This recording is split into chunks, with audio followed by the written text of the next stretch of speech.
Halo anak-anak semua, selamat berjumpa kembali dengan Pak Suratno.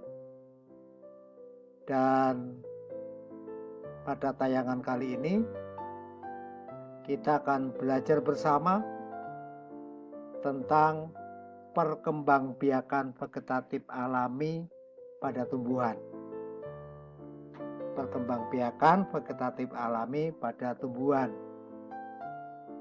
Pertemuan yang lalu kita sudah membicarakan perkembangbiakan generatif. Kita akan berlanjut ke pelajaran saat ini.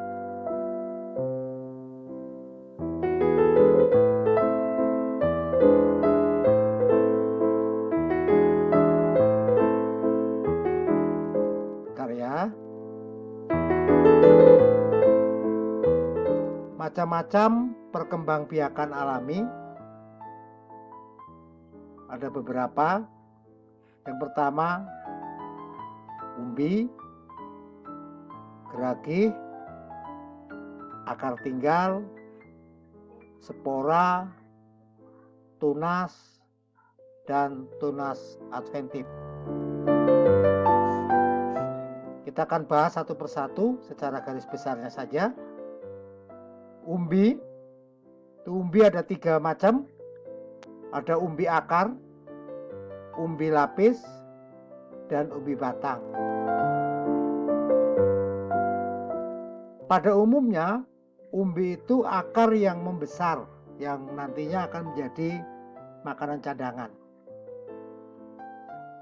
Jadi, umbi akar itu akar yang membesar, berisi cadangan makanan. Umbi lapis itu biasanya berbentuk pelepah daun yang berlapis-lapis. Sedangkan umbi batang penyimpan makanannya pada batang. Umbi akar. Umbi akar, akar yang membesar, berisi cadangan makanan. Jika ditanam, maka pangkal batang akan tumbuh tunas. Contohnya, dahlia, wortel, lobak, singkong, dan lain-lain. Ini wortel. Tidak asing lagi, bisa dijus, bisa diminum. Kemudian ini singkong. Banyak orang mengatakan ubi kayu. Berikutnya, umbi lapis. Kita lihat pada bagian-bagian umbi lapis, terutama pada bawang merah. Bagian-bagian ini dinamakan sisik-sisik. Sedangkan yang ini dinamakan kuncup. Bagian yang bawah ini disebut subang atau cakram. Dan ini merupakan akar serabut. Ya, akar serabut nih. Kemudian pelepah daun yang berlapis-lapis tadi, selain bawang merah, contoh yang lain ada bawang putih, bawang bombay, kemudian bunga bakung, bunga tulip. Apakah kalian sudah pernah melihat bunga bakung atau bunga tulip? Iya. Kalau yang sudah, kita akan perdalam. Yang belum, kita lihat seperti inilah yang namanya bunga bakung. Nih, bentuknya seperti ini. Ya, bunga bakung. Kemudian bunga tulip. Maka ini kalau kita lihat bentuknya yang berwarna-warni, ada putih, merah, kuning, dan lain-lain sebagainya. Bunga tulip sebenarnya itu asalnya dari Asia Tengah. Ya, dari Asia Tengah, tumbuh liar di pegunungan Pamir dan Hindukush. Bahkan Belanda disebut sebagai negeri tulip.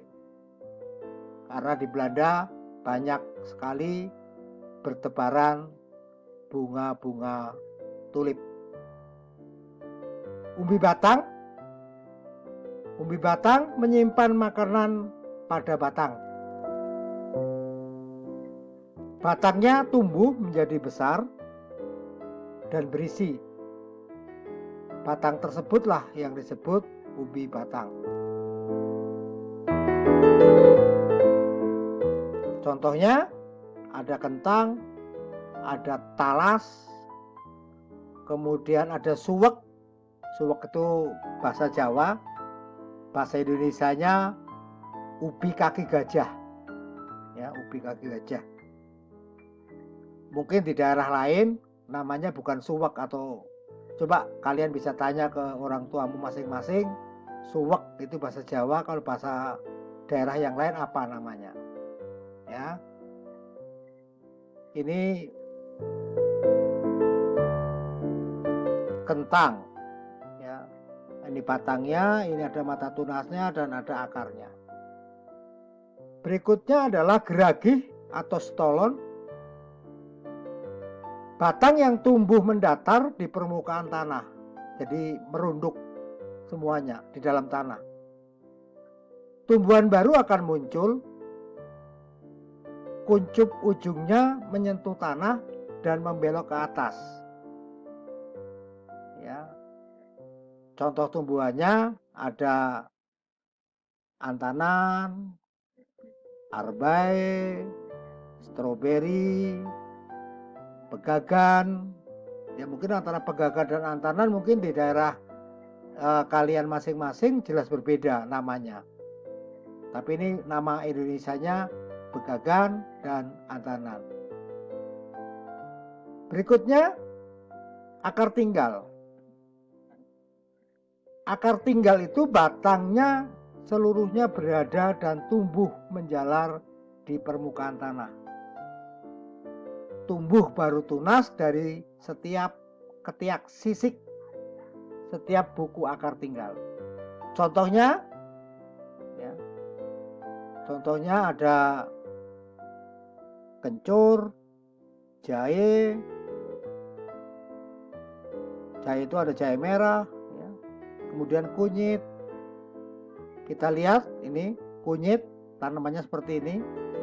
Ini bentuknya. Kemudian lengkuas, ya. Kemudian jahe. Dan ini tergolong rempah-rempah juga, ya, tergolong rempah-rempah juga. Kemudian spora. Spora adalah satu atau beberapa sel yang terbungkus oleh lapisan pelindung. Sel ini dorman dan hanya tumbuh pada lingkungan yang memenuhi persyaratan tertentu yang khas bagi setiap jenisnya, bagi setiap spesiesnya. Fungsi spora pada umumnya sebagai alat penyebaran, mirip dengan biji. Meskipun berbeda jika ditinjau dari segi anatomi dan evolusinya. Spora yang jatuh akan tumbuh menjadi tanaman yang baru. Contoh tumbuhan jenis spora itu apa saja? Ada jamur, ini jamur contohnya.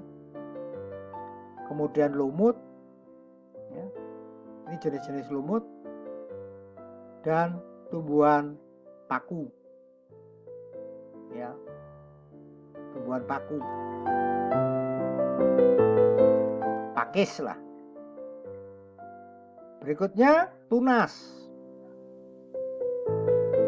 Tunas itu tumbuhan anakan yang muncul di samping induknya, ya, seperti ini. Nih.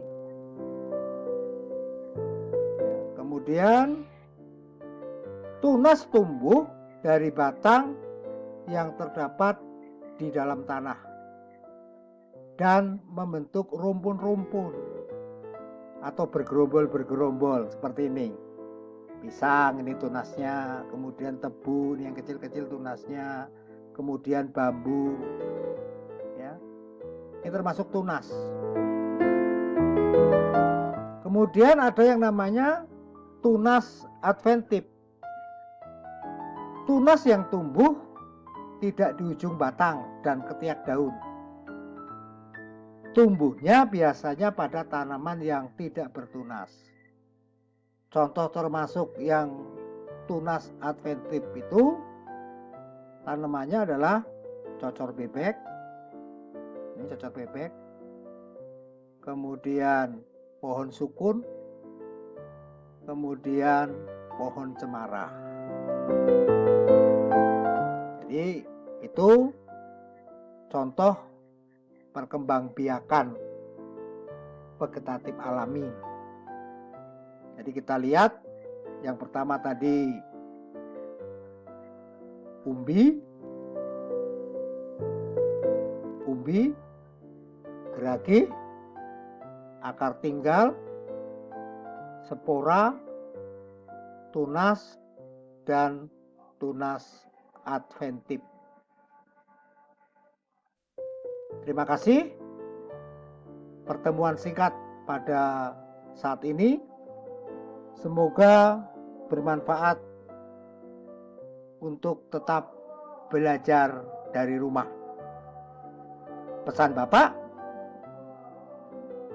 kalian harus tetap menjaga kesehatan, harus selalu menjalankan protokol kesehatan,